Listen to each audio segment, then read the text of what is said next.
Hello and welcome to the Green Bean. A very warm welcome whether you're new here or you visited with us many times before.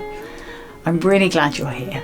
My name is Katie and together with my little friend Jack, on this channel I love to share snippets of my creative process across a wide range of different arts and crafts, as well as my adventures out on Dartmoor, which is the national park close to where we live.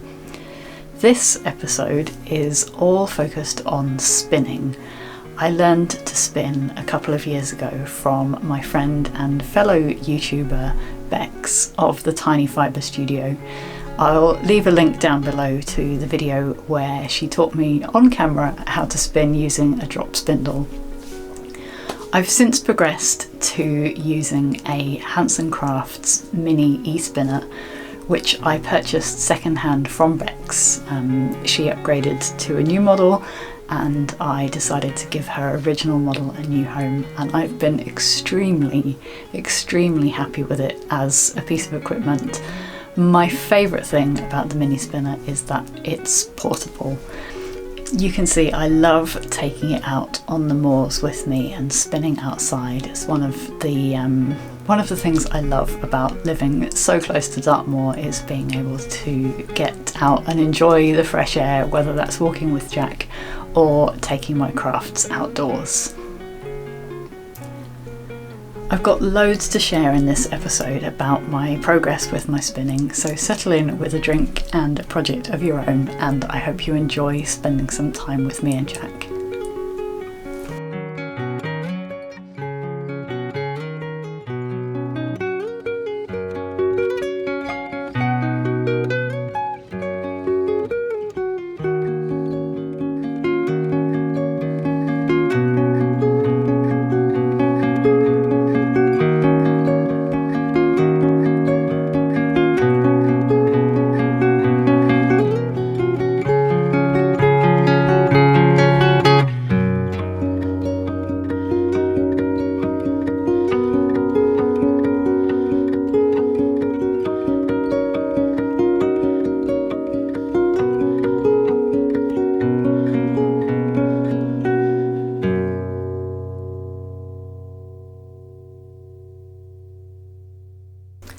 I think when I last spoke about my spinning, possibly one or maybe both of these skeins were still works in progress. So these are both finished and let's start by chatting about them. The first one is a skein of Appledore from John Arbon Textiles. This is a colour called Spicy Pippin, although it was originally available as a colour called Mossy Bog as a limited edition, which I designed for them in 2020, I'm going to say, and they decided to make it a permanent addition to the Appledore range, and it's now called Spicy Pippin. I spun this and plied it as a traditional 2-ply, and I think it's the most consistent skein that I've made so far. It's I'm extremely pleased with how this turns out. It was the first one that I finished and was like, oh my goodness, I actually know how to spin real yarn now. It was incredibly satisfying. Also, since we last spoke, I finished the singles and plied this skein of Polworth and Corriedale blend called Poldale from WitchCraftyLady, and this was an absolute delight to spin. I'm pretty sure I went on and on about it when I spoke about spinning the singles. And I did this as a 3-ply, as my very first 3-ply. All of the yarns that I'd spun up to this point had been 2-ply, which was lovely and satisfying, but I really wanted to give 3-ply a go. So I separated the fibre that I had, which was just 100 grams, into 3 before I started spinning, and then spun the singles onto 3 separate bobbins so that I could then ply them together as a traditional 3-ply. And I think the finished skein is my favourite skein of yarn that I've spun so far. I really see why people love to spin 3-ply. The yarn is so plump and round and satisfying. I'm really pleased with this one.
The more I've been spinning, the more I've been getting into a lovely rhythm of finishing some singles, setting them aside to rest before plying, and starting on a new spinning project while waiting for them to rest. So by the time I've done a few days work on my next project, the singles are rested enough for me to take a break, work on plying them, and then go back to the next project. And it's a nice pace to be able to change between a couple of different projects.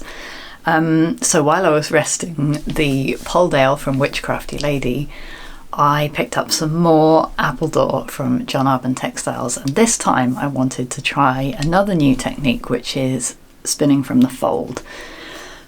And I am not by any means an expert or technical spinner, so I will refer you to other people who have technique focused videos on spinning from the fold. But in brief, spinning from the fold is where you simply fold a piece of fibre around your finger and draw the fibre from a folded piece as you're drafting. The result is that it creates a kind of more lofty, airy kind of yarn, even though you're still using fibre, or I was still using fibre that was a worsted preparation, so it was very combed and smooth. It was just a way of introducing more loft into the fibre. It also allows you to do really interesting things with the colours that you can't do if you're drafting from the tip. And I really enjoyed the process. It was a little bit of a tricky thing to get my hands used to doing. It feels quite different. And of course, because the fibres are folded in half, you're working with you're working with half the staple length, so things aren't quite as stable as you're spinning. So it took a bit of getting used to, but I am so pleased with the finished result. So I spun 100 grams of a Wonderwool special fibre called Applecorp. No surprises, it's green. And I decided that to make this yarn, which I was in love with, go a little bit further, to ply some of it with a bit of plain Zwartbles, which is a dark brown black fibre. I just bought a very small piece, I think 30 grams, from John Arbon Textiles to pair with one of the singles from my 100 grams of Applecorp. And this marled yarn, so it's a 2-ply marl, one strand of the Zwartbles, one strand of the Appledore. It's overtaken the Poldale from WitchCraftyLady as my favourite skein that I've spun so far. I am so pleased with how it looks, and it is definitely more bouncy and lofty as a result of spinning it from the fold. I'm absolutely thrilled with it. The other thing is that you see less of the luster from the fibres because it is this more kind of airy, the fibres are going every which way, a little bit more like a woolen spun yarn, although it's not strictly woolen spun in the fibre preparation. It's more akin to the kind of yarns that I like to knit with, and that is very exciting. So after this marl, I had a bit of the singles left over, so I just plied it back on itself as a 2-ply. I made a plying bracelet, and this is the result. And I don't like this one nearly as much as I like the marl, even though I'm pleased with both of them. I think the marl is really something very, very special, so I'm excited to work with that.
I was so enchanted by the marl that I created that I wanted to do a little bit more of a marling experiment.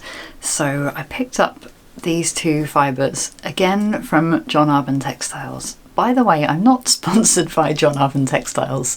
I do absolutely love everything that they create, but also they are local to me. Their mill is based in Devon, where I live.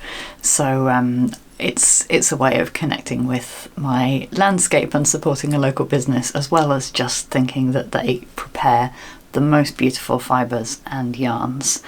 So these are two shades of green, obviously. Nobody's going to be surprised by that. In their Devonia range, which is a 100% Devon fibre blend. I believe there's some Exmoor Blueface in there and maybe a little bit of Wensleydale. It's got quite a lot of lustre to it. I'm sorry I can't remember the names of the two greens, but there's obviously a dark green which has some beautiful bits of yellow, and there's a tiny bit of purpley brown in here, and then a lighter green which is kind of much more yellow with a little bit of grey. And I intend to spin some of these just as a traditional 3-ply because that's my new favourite way to spin yarn, but I wanted to have an experiment of combining the two, not as a marl like I did with the Applecorp, but as a marl in the singles.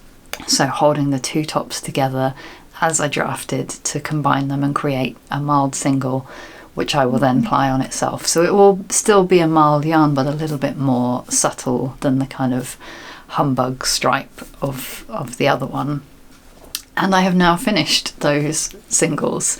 So I've got about, I think, 60 grams here.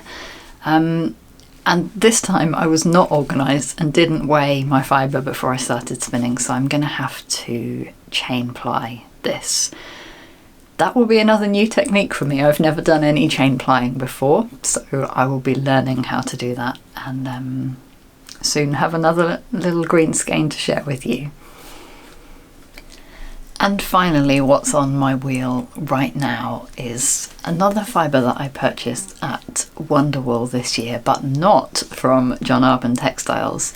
I bought this fibre from Katie at Hilltop Cloud, whose stand was right opposite me, so I was staring at all of her beautiful fibres over the weekend, and I came across this braid which is still green but very much dyed with blacks and darker tones, and I thought it would be a lovely complement for all of the greens that I'm collecting. By the way, I am working towards a project with all of these random green skeins that I'm making. I plan to make a handspun blanket. I'm really looking forward to working with all the different colours and textures and shades. It's going to be a little bit weird and wacky because I've got yarns of different thicknesses, different plies. It's all going to be a bit weird, but I can't think of a better way to start working with my handspun and appreciating it. I've knitted a couple of swatches with my early yarns, but I haven't used any in an actual project yet. So I'm excited to get started on that, but I've got a few more yarns to spin yet. The first of which is this one from Hilltop Cloud. So this is one bobbin of the singles finished. I've got 2 more to go, so I'm going to traditional 3-ply it again. This one is a blend of Bluefaced Leicester and Camel, which is a fibre I've never worked with before, and not necessarily one that I would have chosen, I don't think. I think it falls into the category of luxury fibres, and that's not really what I'm interested in. I'm more interested in utility and durability, so it's a little softer than I would normally choose. And something that I've learned in the process of spinning this is what it means to work with a fibre blend of different staple lengths. So Bluefaced Leicester is a lustre breed of sheep. The staple length of the fibre is quite long. The staple length of Camel is quite short. And what would have been really good for this particular fibre would have been to spin it from the fold, because if I'd folded the fibre over my finger and drafted it, I would have more easily caught a bit of both the Bluefaced Leicester and the Camel in my drafting. I didn't do that. I'm drafting it more traditionally, and what's happening as I draw the fibres out is I'm spinning all of the Bluefaced Leicester first with those lovely long fibres, and then I'm left with short camel fibres in my hand. That's just a bit of a learning curve for me. If I hadn't spun it this way, I wouldn't have realised that that was a thing that would happen. All it means is that there are sections of the yarn that look a bit different. There's like lustrous, smooth chunks of Bluefaced Leicester, and then kind of slightly bumpy, shorter staple length bits of camel. It means the yarn will be a little bit weaker as well, because the strength of the Bluefaced Leicester won't be distributed all the way through it. But by the time I ply 3 strands together, it will be fine, it will be functional, and it's just a work in process, like a teaching project for me to get used to my e-spinner, get used to different fibres, so I'm not too worried about it. So as I say, I finished my first bobbin and almost finished my second bobbin of this one, and I've been really enjoying it. It's really nice to work with something a bit different, different textures, and I'm really loving this dark moody green colour. I think it's going to go really nicely into my blanket.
So I now have this amazing bouquet of handspun greens and green adjacent colours, and these are all of the yarns that I've spun so far. I'm incredibly proud of them. So I've got this Shetland Merino blend that I spun on my drop spindle and then plied on the e-spinner.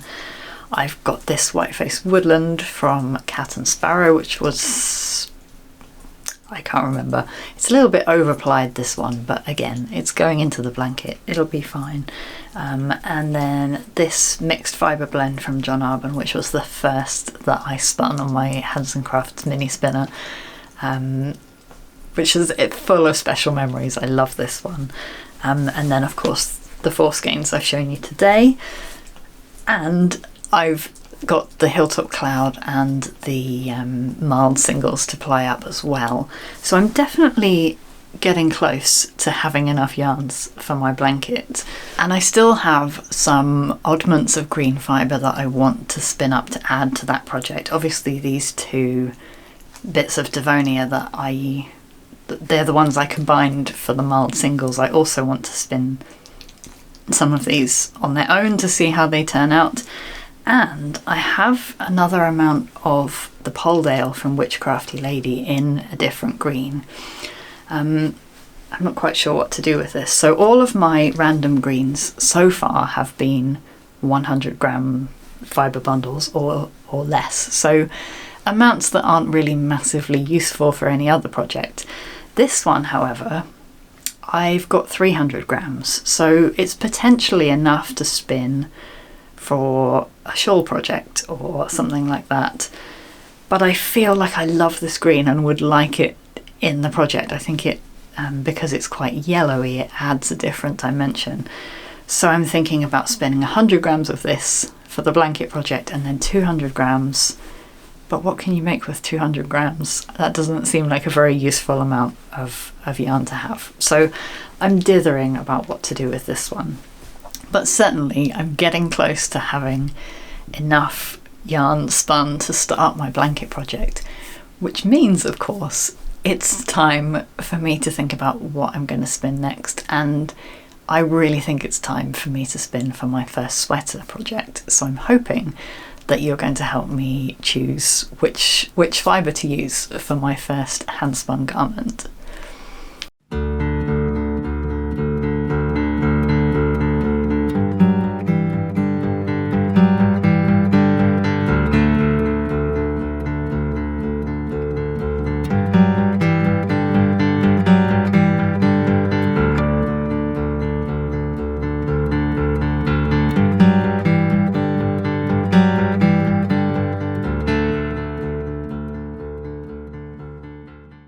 Now, brace yourselves, because I have two options to consider for my first handspun garment, and neither of them are green. I know, I don't know who I am, but hear me out. I've spun a lot of green fibre recently, and I am starting to feel like it would be nice to spin something that was a different colour. There's that, and there's also these are the fibres that I have in my stash that are calling to me right now, and they're definitely green adjacent, which means that they would coordinate very well with all the green clothes in my wardrobe. So without further ado, let me show you. The first one is this beautiful bundle. This is 500 grams of, I cannot remember what breeds. It's definitely a blend of British wool fibres from John Arbon Textiles. It's a colourway called Barn Owl, which was a limited edition special from their mill. They do limited edition special tops very frequently. So if you see someone showing off one that you like and it's no longer available, just sign up to their newsletter. They will have another beautiful limited edition top sometime soon that will appeal to you. They always do the most beautiful colours. Naturally, this one appealed to me because it's called Barn Owl and I love owls. And I bought this colourway because there wasn't a green one, because it was inspired by birds and there aren't very many green birds in the UK. Anyway, I have 500 grams of this, which is on the scant side for a jumper, but I'm pretty good at kind of drafting my own patterns and working with the amount of yarn that I have when it comes to knitting garments. So I would be happy to settle for a 3/4 sleeved garment out of this. That would be fine and very wearable for me. So that's option number one. Option number two is very similar now that I look at the two of them together. This one has a little bit more yellow to it, but it's still a kind of neutral golden kind of fibre blend, also from John Arbon, also an unknown blend of British fibres. This is one that I picked up at their open weekend last month, and it's called Crouching Tiger. I've got more of this, as you can tell from the size of it. It is, I weighed it this morning, it's about 650 grams, so definitely a more generous garment quantity here. I just can't choose between the two. I realise they're very similar. The advantage of the Barn Owl is that it's a smaller quantity, so it's maybe a little bit less daunting as my first garment spin. But the advantage of the Crouching Tiger is that there's more of it, so I would have more flexibility with what kind of garment I could knit, especially if I end up with a yarn that's kind of DK or thicker, which is likely. I think, given what I've learned from my spinning journey so far and the yarns that I was most pleased with, I'm going to go for a traditional 3-ply for my first garment, because I just loved the roundness of that yarn. So I think that's the approach that I'm going to go for. So let me know what you think. Which fibre shall I choose? Barn Owl or Crouching Tiger? I have no idea. There's probably a little while to wait because I do want to finish the greens before I start this project, but it's nice to have pulled these out and get inspired and be thinking about what I'm going to be spinning and perhaps knitting for my first hand spun garment later in the year.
That's all for now. I've got a very hot dog who's come up for a cuddle to say hello to you, so it's nice that you get to see him before we sign off. Thank you so much for watching, and if you enjoy my work and want to hear more from me, I have a newsletter and an online shop and a Patreon. You can find the details for all of those down below. Huge thanks to everyone who supports my podcast on Patreon. I could not do it without you. Thank you so much. Thank you also to Will McNichol, whose guitar music you've heard throughout this episode. You can check him out here on YouTube as well. Thank you for watching, and we'll see you soon. Bye.